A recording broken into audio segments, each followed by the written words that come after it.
굿모닝 큐티 가족 여러분, 오늘은 5월 31일 수요일 아침입니다. 어느덧 5월의 마지막이 되었네요. 오늘도 우리 박성건 목사님이 인도하시는 시리즈 용사입니까? 겁쟁이입니까? 마지막 시간이 되겠습니다. 많이 오셔서 더욱더 믿음 안에서 강건해지는 축복이 있기를 진심으로 바랍니다. 오늘 묵상할 말씀은 레위기 18장 19절에서 30절입니다. 다 같이 찬송가 327장 죄짐을 지고서 고나거든 1절을 부르시겠습니다. 죄짐을 지고서 고나거든 내 마음속에 주 영접하며 새 사람 되기를 원하거든 내 구주를 영접하라. 의심을 다 버리고 구주를 영접하라. 마음만 다 열어놓고 내 구주를 영접하라. 너는 여인이 월경으로 불결한 동안에 그에게 가까이하여 그의 하체를 범하지 말지니라. 너는 내 이웃의 아내와 동침하여 설정함으로 그 여자와 함께 자기를 더럽히지 말지니라. 너는 결단코 자녀를 몰렉에게 주어 불로 통과하게 함으로 내 하나님의 이름을 욕되게 하지 말라. 나는 여호와이니라. 너는 여자와 동침함 같이 남자와 동침하지 말라. 이는 가증한 일이니라. 너는 짐승과 교합하여 자기를 더럽히지 말며 여자는 짐승 앞에 서서 그것과 교접하지 말라. 이는 문란한 일이니라. 너희는 이 모든 일로 스스로 더럽히지 말라. 내가 너희 앞에서 쫓아내는 족속들이 이 모든 일로 말미암아 더러워졌고 그 땅도 더러워졌으므로 내가 그 악으로 말미암아 벌하고 그 땅도 스스로 그 주민을 토하여 내느니라. 그러므로 너희 곧 너희의 동족이나 혹은 너희 중에 거류하는 거류민이나 내 규례와 내 법도를 지키고 이런 가증한 일에 하나라도 행하지 말라. 너희가 전에 있던 그 땅 주민이 이 모든 가증한 일을 행하였고 그 땅도 더러워졌느니라. 너희도 더럽히면 그 땅이 너희가 있기 전 주민을 토함같이 너희를 토할까 하노라. 이 가증한 모든 일을 행하는 자는 그 백성 중에서 끊어지리라. 그러므로 너희는 내 명령을 지키고 너희가 들어가기 전에 행하던 가증한 풍속을 하나라도 따름으로 스스로 더럽히지 말라. 나는 너희의 하나님 여호와이니라. 5월은 가정의 달입니다. 이 5월에 특별히 레위기 말씀을 통해서 가정을 경건하게 지키는 것이 얼마나 중요한지를 새삼 깨닫는 은혜가 있었습니다. 오늘 본문 말씀도 여전히 가족을 와해시키고 가정의 울타리를 무너뜨리는 우리들의 죄에 대해서 경고하고 가정을 더욱더 경건하게 지켜갈 것을 우리에게 말씀하고 계십니다.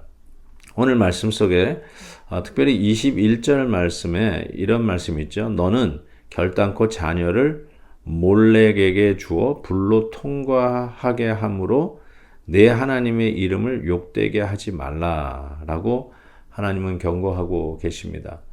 우리의 자녀들을 몰렉에게, 이방신에게 어떻게 보면 하나님의 가치관이 아닌 세속적인 가치관에 내주지 말라라고 하는 경고의 말씀이라고 생각합니다. 심지어는 22절에 이렇게 얘기합니다. 너는 여자와 동침함 같이 남자와 동침하지 말라. 이는 가증한 일이니라. 여전히 이 동성애가 요즘의 이슈가 아니라 요즘 한국에서는 차별금지법 이거를 교회적으로 막느라고 아주 최선을 다하는 모습을 보게 됐는데요. 이미 우리 캘리포니아는 넘어가지 않았습니까? 이런 차원에서 우리의 가정을 지키려고 하는 울타리들이 이제는 아예 법을 가지고 들이대면서 무너뜨리고 있는 이런 안타까운 현실 속에서 오늘 말씀은 벌써 이 출애굽 당시부터 이런 동성애에 대한 경고의 말씀을 우리에게 주고 있다는 사실에 놀라지 않을 수가 없습니다. 이것들이 우리의 가정을 허물 수 있다는 것이죠. 그러면서 이것이 가증한 죄이기 때문에 이 죄를 범하면 29절에 이런 말씀이죠. 그 백성 중에서 끊어지리라 라고 말씀을 합니다. 계속해서 23절에는 더 심각한 죄악의 모습이 등장하는데 이것은 짐승과의 교협으로 자기를 더럽히지 말라라고 합니다. 뭐 동성연애 정도가 아니라 이걸 뭐 수간이라고 하죠.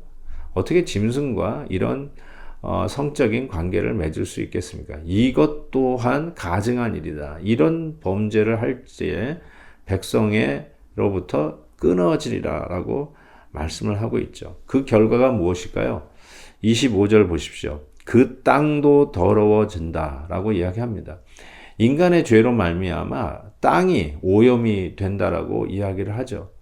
실은 자연의 이런 공해랄까요?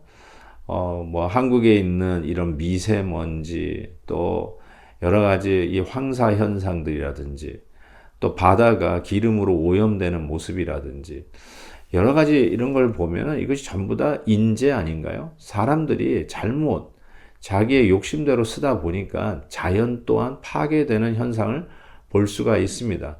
그래서 로마서 8장에서도 이런 이야기를 하지 않았나요? 피조물이 다 이제까지 함께 탄식하며 함께 고통을 겪고 있는 것을 우리가 아느니라. 그러니까 우리의 하나님 앞에서 하나님의 원래의 의도대로 회복되는 이 구원의 과정은 우리의 자연 또한 탄식하면서 그날을 기다리고 있다라고 하는 이 말씀을 통해서 우리의 죄가 우리의 자연을 파괴하고 우리의 죄가 우리의 자연도 오염하게 하는 것이구나 라는 것을 다시 한번 깨닫게 됩니다. 그래서 여기에 대한 처방은 아주 단순하면서도 확고합니다. 30절 말씀 보세요. 그러므로 너희는 내 명령을 지키고 아주 심플하지만 확고합니다. 어떻게 회복해야 될까? 회개함으로 다시 하나님의 말씀을 지키다 라고 이야기합니다. 이미 말씀드렸지만 애굽의 그 가증한 풍습 그리고 가나안 땅의 가증한 풍습을 쫓아 행하면 특별히 이 하체를 범하는 이런 죄를 범하면 우리의 가정이 무너지고 그렇게 되면 이 자연도 더럽혀지고 더 나아가서 하나님의 백성, 회중에 들지 못하고 그 백성에서 끊어지리라라고 경고하고 계십니다. 혹시 나는 괜찮다고 생각하는 것들이 있는지요? 그렇지만 하나님은 분명하게 정죄하고 있고 그것은 가증한 죄라고 이야기하는데 뭐 요즘에 이런 죄 안 짓는 사람은 어디 있어? 이런 거에 대해서 좀 폭넓게 수용을 해야지. 혹시 이렇게 생각하시는 분은 아니 계신지요? 사랑하는 우리 큐티 가족 여러분, 우리의 생각이나 판단이나 여러분이 혹 누구에게 영향을 받아서 마음의 문이 활짝 열려가지고 이런 부분에 대해서 여유가 있는지 모르지만 부디 우리들의 가치관을 하나님의 말씀 그거 하나로 우리의 옳고 그름 그리고 이 어두운 세상을 분별해 가는 기준이 되었으면 좋겠습니다. 그리고 그게 살 길입니다. 그래서 하나님께서는 우리의 근간을 흔들고 있는 이 수많은 범죄들을 회개하고 내 명령을 행하라 라고 말씀하고 계십니다.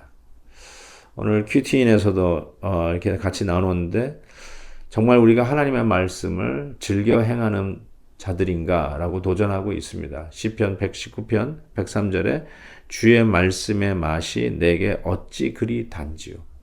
하나님의 말씀이 쓴 게 아니라 어찌 이리 단지요. 정말 꿀과 송일꿀보다 더 단 하나님의 말씀을 들을 때 아픔도 있지만 오히려 시원하고 하나님의 말씀을 들을 때 나의 부패한 부분을 도려내는 하나님의 말씀의 검이 우리를 수술해서 진정 우리를 온전히 회복하는 은혜가 있기를 진심으로 바랍니다. 하나님의 말씀을 읽을 때 억지가 아니라 괴로워하는 것이 아니라 나를 살리려고 하는 하나님의 수술의 칼이 나를 수술하여 회복시키려고 하는 의도임을 믿고 어찌 이리 단지요. 하나님의 말씀이 답니다. 나를 살리는 말씀이 우리의 가정을 회복시키려고 하는 하나님의 말씀입니다. 고백하면서 하나님의 말씀을 아멘으로 받을 수 있기를 바랍니다. 지난 주일 말씀이 떠오릅니다.